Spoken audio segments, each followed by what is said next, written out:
Title, what are the title? Title का मतलब होता है शीर्षक, ठीक है, कोई भी, और ये शीर्षक वो नहीं है कि बुक का जो टाइटल होता है, this is not a book title और किसी भी उसका टाइटल नहीं है, ये नाम से रेफर करता है, ठीक है।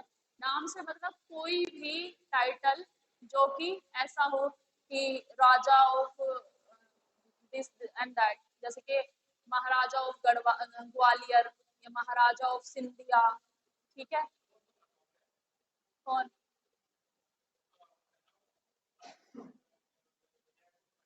जयपुर के महाराजा हैं?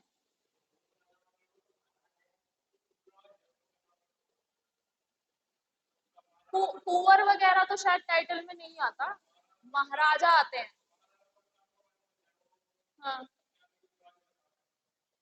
युवराज नहीं, जैसे कि महाराजा, राजा, इस तरह से कुछ। मैं बता रही हूँ कौन कौन से। अच्छा, कौन कौन से टाइटल है? टाइटल कौन कौन से है? जैसे कि महाराजा,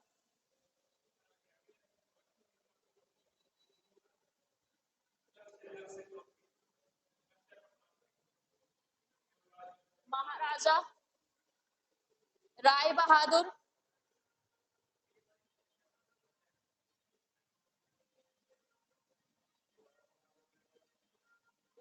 राय बहादुर, राय साहब।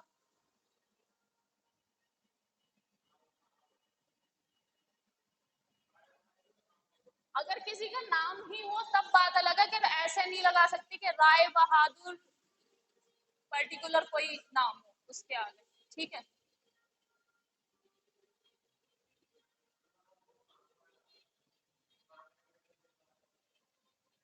दीवान बहादुर, या फिर बादशाह, एक्सेट्रा, ठीक है। अब देखो, आर्टिकल 18 बात किसके किसके बारे में बात करता है? वो कहता है कि स्टेट किसी पे भी कोई भी टाइटल कन्फर नहीं करेगा एक्सेप्ट मिलिट्री टाइटल। मिलिट्री के टाइटल हो सकते हैं मेजर, कॉलोनल, लेफ्टिनेंट, ठीक है, ये सब हो सकते हैं, बट उसके अलावा और कोई टाइटल नहीं, और ना ही किसी फॉरेन कंट्री से ले सकते हैं। जैसे कि पहले क्या होता था, महात्मा गांधी को नाइटहुड नहीं, रविंद्रनाथ टैगोर को गवर्नमेंट थी, ब्रिटिश गवर्नमेंट, उन्होंने नाइटहुड की उपाधि दी थी। नाइटहुड रविंद्रनाथ टैगोर, वो ऐसी ऐसी उपाधि दे देते थे, ठीक है। उपाधि मतलब क्या, किस चीज की दी थी? सर रतन टाटा। तो ऐसे मतलब जैसे फॉरेन कंट्री से, फॉरेन कंट्री से जैसे कि टाइटल भी देते हैं, तो वो टाइटल भी नहीं लिए जाएंगे। क्या हुआ?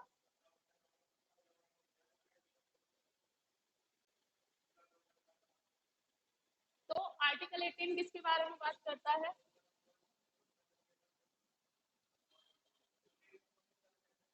आर्टिकल 18 abolish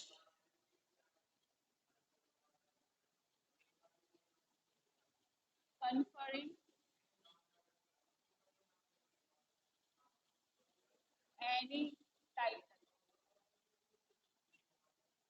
अब इसमें कुछ कुछ प्रोविजंस है दैट इट प्रोहिबिट स्टेट्स। सबसे पहला जो प्रोविजन है that is a, it prohibits state from conferring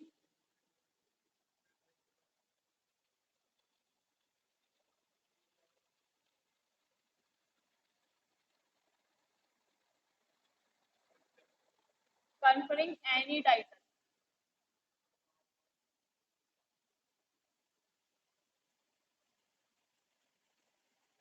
except military।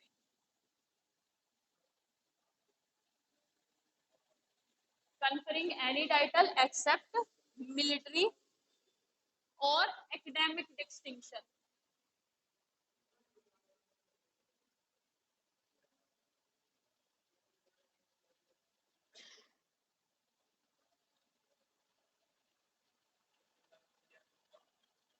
और एकेडमिक डिस्टिंक्शन। देखो इसका क्लोज ए देखो ध्यान से, क्लोज ए सुनो। क्लोज ए क्या कहता है, स्टेट को एक तरह से स्टेट पे प्रोहिबिशन लगाता है, प्रतिबंध लगाता है कि स्टेट किसी पर भी कोई टाइटल कन्फर नहीं करेगा, लगाएगा नहीं, कोई भी टाइटल किसी का भी नहीं उस पे लगेगा या उसको कोई टाइटल नहीं दिया जाएगा।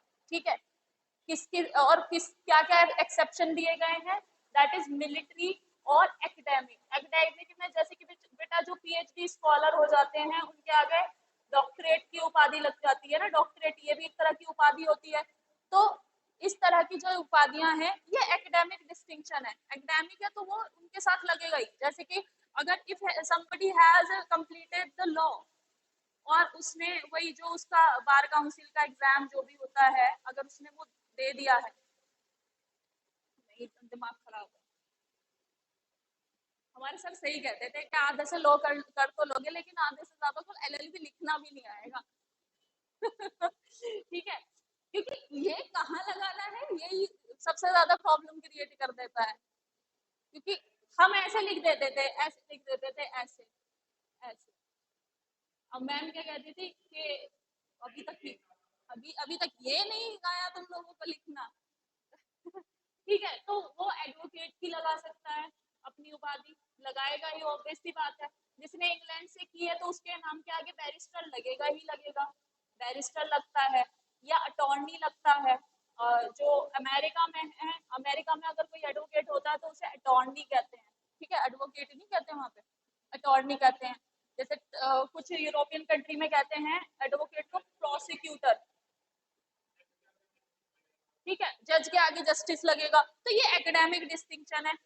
तो हाँ, जैसे जस्टिस डी वाई चंद्रचूड़।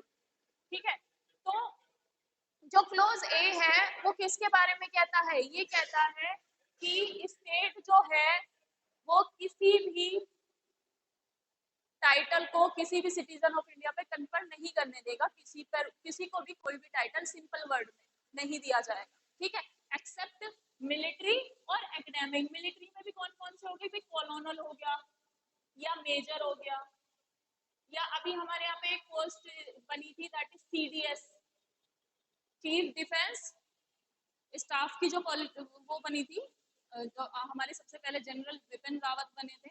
ठीक है, जिनका अभी प्लेन क्रैश में निधन हो गया। तो सीडीएस की जो पोस्ट बनी है तो उसके आगे सीडीएस लगेगा ही, ये मेजर, हाँ लेफ्टिनेंट लगेगा, कॉलोनल लगेगा, मेजर लगेगा। जो भी मिलिट्री की उपाधियां हैं वो रहेंगी, एकेडमिक भी रहेगा, बट इसके अलावा वो किसी भी डायनेस्टी से बिलोंग करता है वो उस पर नहीं लगेगा। जैसे कि होने को अभी भी यहाँ पे प्रिंसेस हैं, कुछ राजस्थान के रजवाड़े हैं वहां पर प्रिंसेस मौजूद है। ठीक है, कुछ सिंधियाज हैं या ये हैं, बट इनके आगे ये नहीं रख सकता कि राजकुमारी इंदुमती। ठीक है, तो ऐसे नहीं लगा सकते, उनका जो नाम है वो नाम ही रहेगा, उनके आगे कोई राजकुमारी या प्रिंसेस या शहजादी नहीं लगा सकते। ठीक है, बस ये याद रखना, और कुछ तुम्हें परेशान होने की जरूरत नहीं है इसमें। अब इसका क्लोज बी क्या कहता है, क्लोज बी देखो, क्लोज बी कहता है कि कोई भी सिटीजन ऑफ इंडिया किसी फॉरेन टाइटल को एक्सेप्ट नहीं करेगा। तो it prohibits, it prohibits citizen of India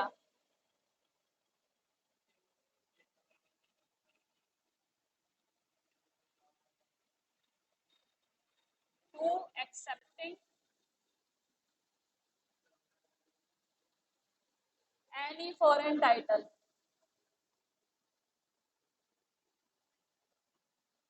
foreign title। ठीक है, नेक्स्ट, अब नेक्स्ट देखो, कोई भी किसी भी फॉरेन गवर्नमेंट से, किसी भी फॉरेन कंट्री से कोई टाइटल नहीं लेगा। पहले क्या करते थे कि उनको दे देते थे ऐसे, जैसे कि सिमिलर सा एक एग्जाम्पल है, रविन्द्रनाथ टैगोर को नाइटहुड की उपाधि दी गई थी, नाइटहुड। ठीक है, और महात्मा गांधी को भी तो दी थी एक उपाधि, नहीं ये तो हमारे हैं, ये तो हमने हमने प्यार में बोला उनको बापू या फादर ऑफ नेशन, राष्ट्रपिता महात्मा गांधी, वो तो हमने बोला है, वो उपाधियां नहीं है, वो एक तरह से कह सकते हैं कि हमारा एक रिस्पेक्ट है उनके प्रति, ठीक है। तो जलियांवाला बाग बाग कांड के बाद उन्होंने वो उपाधियां वापस कर दी थी।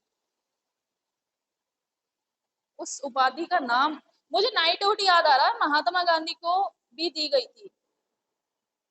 हाँ, केसर हिंद, महात्मा गांधी को केसर ए हिंद की उपाधि दी गई थी और रविंद्रनाथ टैगोर को नाइटहुड की उपाधि दी थी।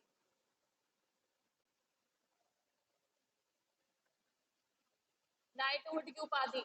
बट बेटा तुमको याद हो 1913 में there is a famous Jallianwala Bagh tragedy. कहां पर है जलियांवाला बाग? ये बाग कहां पर है? जलियांवाला बाग नहीं पता? 10 तक तो हिस्ट्री पढ़ी होगी, इतना तो पता होना चाहिए। Jallianwala Bagh is a famous, it's a kind of famous field or a park kind of in Amritsar. हाँ, अमृतसर पंजाब। क्या हुआ था यहाँ पे? क्या हुआ था जलियांवाला बाग में? Jallianwala Bagh is a famous for thousands of people were killed there by the British, a cruel British Dyer. General Dyer कहना भी शर्मनाक है, ठीक है, क्योंकि उसके काम ऐसे नहीं थे।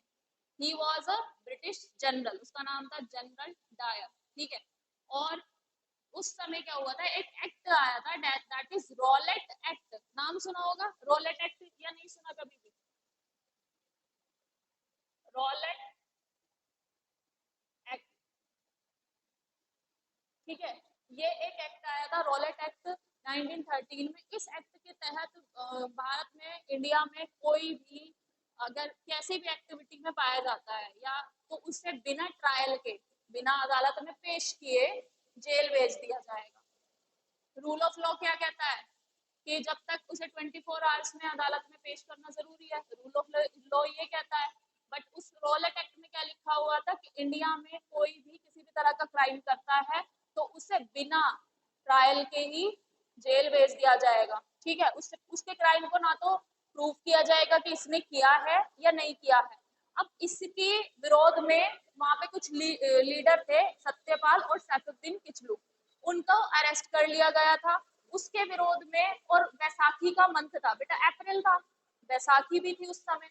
तो पंजाब में जलियांवाला बाग में कुछ जो वहां के लोग थे वो इकट्ठे हुए थे, कुछ बैसाखी मनाने के लिए भी इकट्ठे हुए थे और कुछ सभा सैफुद्दीन किचलू और सत्यपाल जो थे उनके अरेस्ट के उसमें विरोध में भी वहां पे इकट्ठे हुए थे। अब जनरल डायर को वहां पे देखो, जनरल पब्लिक को नहीं पता है व्हाट इज मार्शल लॉ। अभी तो हमारे पास फोन है, हमें पता है धारा 144 लगी हुई है, बाहर मत निकलो, अभी तो पता चल जाता है। लेकिन उस समय बेटा कुछ नहीं था। टीवी भी बहुत, जो रिच पीपल होते थे ना उनके घर में तो टीवी होते थे उस समय, ठीक है, कुछ अवेलेबल नहीं था। तो उनको कैसे पता चलेगा कि मार्शल लॉ लगा हुआ है? मार्शल लॉ किसे कहते हैं? मार्शल भी नहीं पता? आर्मी लॉ, जहाँ पे आर्मी डिप्लॉयड होती है उस जगह को कहते हैं कि यहाँ पे मार्शल लॉ लगा हुआ है, ठीक है। तो उस बाग में वो लोग इकट्ठे थे, वहां पे सिर्फ एक एंट्री पॉइंट था। What was the entry point? ऐसे बाग था and there is only one entry point और exit point, this is only this.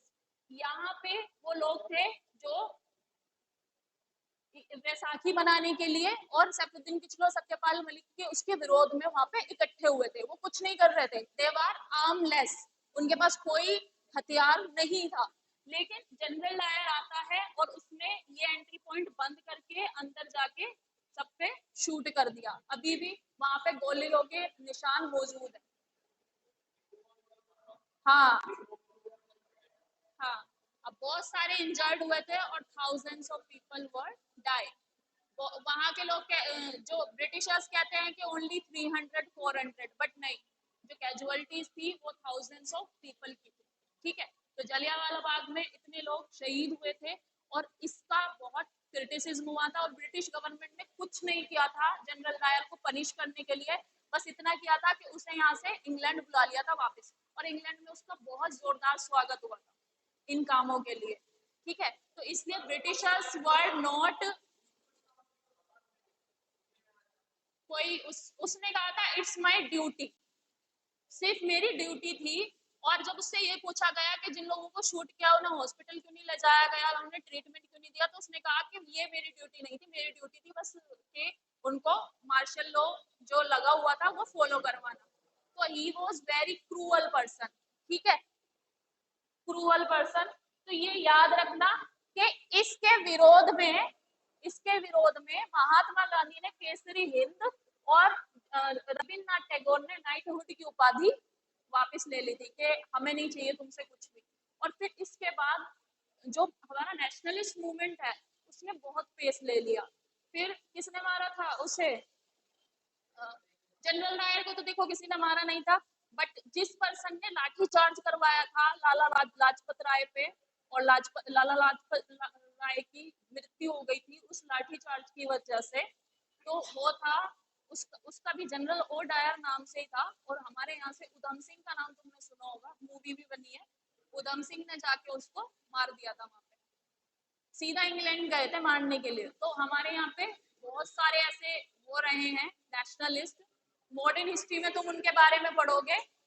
और शहीद भगत सिंह, हमारे राजगुरु बटुकेश्वर दत्त, खुदीराम बोस, रास बिहारी बोस, और एक थे सचिन सान्याल, ये बहुत सारे नेशनलिस्ट ऐसे हैं जो अंडरग्राउंड एक्टिविटीज करते रहते थे और ये ब्रिटिशर्स को एक एक करके करते रहते थे सफाया इनका। ठीक है, तो ये याद रखना अबोलिशन ऑफ टाइटल, इसमें 2 ही क्लोज पड़े हैं और इसमें सिर्फ एक क्लोज बाकी है, एक क्लोज बाकी है। ठीक है, वो इतना इंपॉर्टेंट भी नहीं है, बट एक चीज याद रखना बेटा, पद्मश्री पद्म भूषण भारत रत्न दिए जाते हैं, समझ रहे हो? ये भी टाइटल है, तो तुम्हारे हिसाब से क्या है, ये टाइटल है या क्या है? पद्मश्री पद्म भूषण पद्म विभूषण ये दिए जाते हैं, पदक। ठीक है, तो सुप्रीम कोर्ट ने 1996 में, ये याद रखना, 1996 में सुप्रीम कोर्ट की एक रूलिंग आई थी और उन्होंने कहा था कि जो भी ये दिए जाते हैं, कौन कौन से, पद्मश्री, पद्म विभूषण, विभूषण, और क्या क्या दिया जाता है, भारत रत्न,